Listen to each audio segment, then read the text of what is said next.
Okay, y'all. So I'm just now getting up, and I gotta get ready for work. So I just threw on the hat and the chain just to look presentable. I wasn't finna put on no shirt because I'm feeling myself right now. So I'm not gonna put on no shirt. I think I can look kind of nice without a shirt on, if you ask me. But anyway, what's up, y'all? This is my review on BT's new comedy series rather. Zoe Ever After. And I'm reviewing episodes 1 and 2 because I did not review episode 1 last week at all. So I'm just going to combine them both into one video. And I'm going to talk as fast as I can because I got to get ready for work. So let's just get into it, okay? First of all, the show stars Brandy. And she's really the only noticeable face on the show, to be quite honest. The only other person that I remember is the contractor, and he played Diego on General Hospital. And everybody knows that I used to love me some General Hospital before Love and Hip Hop and all these other shows came out and just knocked them out the water. But whatever. So let's just get into the tea. So I just want to let y'all know that the first episode, which was the pilot, it was pretty slow. But what do you expect from a pilot? You know, you're just not knowing these people. You got to get to know the backstory. You got to do all that. So most pilots aren't the best episodes, to be honest. Most pilots aren't. But you know, you get my drift. It wasn't so bad that I couldn't watch it. So let's just get into it. We start off with Zoe. She's out on this date because you know she's newly divorced. Where she's getting divorced, as a matter of fact. The divorce isn't final yet, so she's getting divorced. And you know, she's out with this guy. They're having a good time until he walks up to the door and notices that she is the ex-wife of Gemini Moon, and he just becomes a big ass fan when he sees Gemini. And you know what I mean? It's crazy because she was like, God damn, you know what I'm saying? Like, why do my day got to be about this motherfucker? I'm trying to get away from this motherfucker. Now every man I meet is a fan of this motherfucker. You know what I mean? So it was real funny. She didn't even know that he was gonna be there, and she didn't really appreciate him popping up. But you know, but he still apparently wants to work things out with Zoe. But after everything that she done went through with him, she don't want to work it out. She just want to move on and start off with a clean slate. So we go to her office, and her two best friends, Pearl and Valente, are her assistants, and we meet them. Now, I know I was reading on a message board, Brandy's message board, actually, and a lot of them didn't like Valente, but he didn't bother me. He was actually pretty funny to me. Like, he's not one of those, like, he is one of those over-the-top, feminine gay characters that you see on TV that's supposed to be annoying, but he really wasn't annoying to me. He was actually funny to me. Pearl don't look like she could be Zoe's best friend. She look like she could be Zoe's older sister or something. Like she just look a little bit older. But you know, you get my drift on that. But they are tolerable characters, and they give me that Kim and Niecy feel that you know that Kim and Niecy gave on Moesha. They pretty much the Kim and Niecy of Zoe Moon. You know what I mean? Of Zoe Ever After. My bad. We meet them. And then that's when Gemini comes in, and then he says that Valente looks very fierce. And then, you know, that's what you Chelsea people like to say. He was like, I live in Harlem. But thank you. That was so motherfucking funny to me. Like, that, I'm like, this bitch is fucking funny, okay? So, he comes in to confront Zoe because apparently Xavier had a parent-teacher conference that she didn't know about. And, her assistant didn't give her the details about that. So they go to the parent teacher conference, and you know they was explaining to the teacher that Xavier has been acting out due to the divorce, which most kids do. I mean, I had a best friend whose brother acted out due to the fact that their parents were getting divorced, and we were in high school then, so I understand it completely. So there's a contractor in the house that Zoe did not hire, but her baby daddy did, and she don't appreciate him doing it. You know what I mean? But he said that the building is a sweatbox, it's an old ass building, and it needs some more air in the motherfucking vicinity. But Zoe don't want to have nothing to do with the contractor because she wasn't the one that hired the motherfucker. But Gemini hired him, and she don't like it.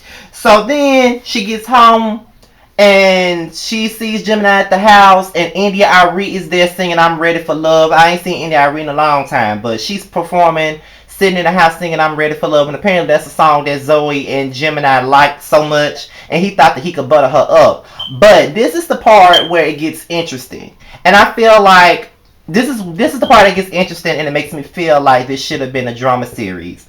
Brandy excels a whole lot when she's doing drama at this stage of her career. You know what I mean? Like, Moesha, it was all about making everybody laugh. It was about doing this, about doing that, because it was a young people show. And, I was one of the ones that was watching that young people show all the motherfucking time. I still watch the reruns because that was my shit. But I can say that she excels the most in drama. Like when she was going off and reading the shit out of Gemini the way she should have, I was here for that. When Xavier ran up and said he hated her and she had to chase him and sit down and talk to him, I enjoyed those scenes way more than those scenes that were supposed to be funny. So I can say that she excels a lot more in drama. So we get to the next episode, which was last night's episode, and it's Zoe and the painter. She goes in on this painting on the wall. She's talking about how ugly it is, how it look like roadkill and all types of shit, not knowing that this dude that she on a date with is the one who made the painting, and he's getting big bucks for it, which was funny.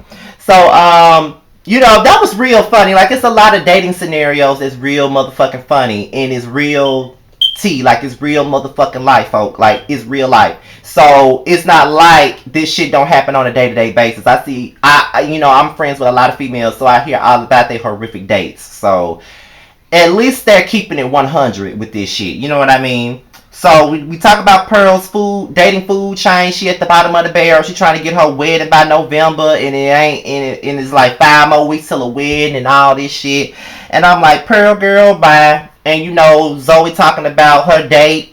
And then while she talking to Miguel, he thought that she was a pathetic, lonely, single woman who's getting divorced, and she starts gushing about her date, and come to find out the painter cancels on her, and she just looks stupid as a motherfucker. So while Pearl is out on her date, Valente and Zoe accompanies her on her date with Robert, and Zoe is all upset about her own date being fucked up. So I don't know where Valente went after that, but I know he wasn't around when they got in the cab. Well, as a matter of fact, I remember now. Pearl made that signal for them to leave, but Zoe didn't get that fucking signal, so she stayed. she stayed, and she stayed or whatever, and then Valente left, so she stayed. They got in the damn cab. She was sitting in the middle of them, and I could tell that Pearl was pretty much annoyed by Zoe and was ready to read her.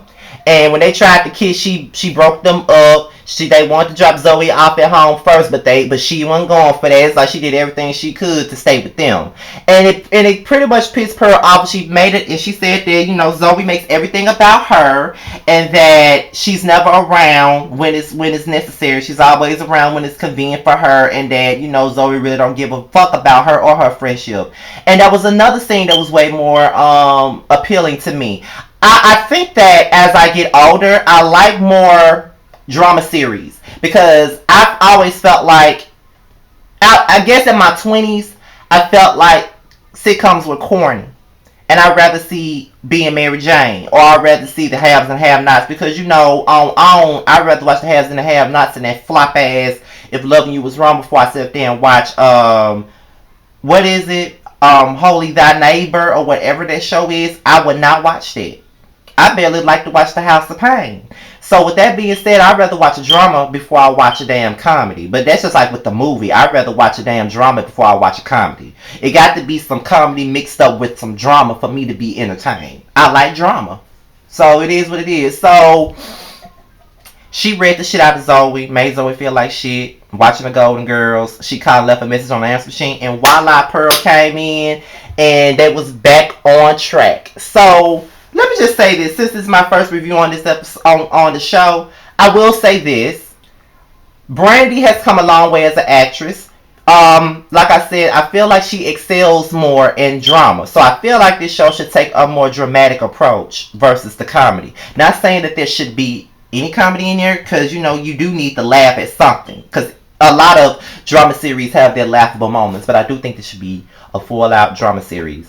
And I will say that I like her more recent television characters more so than I did Moesha, because let me be 100% real with you. When I used to watch Moesha, I could not stand the character of Moesha. I hated her because I thought she was way too Miss Goody Two Shoes. She was way too perfect, and I just don't relate to Miss Goody Two Shoes.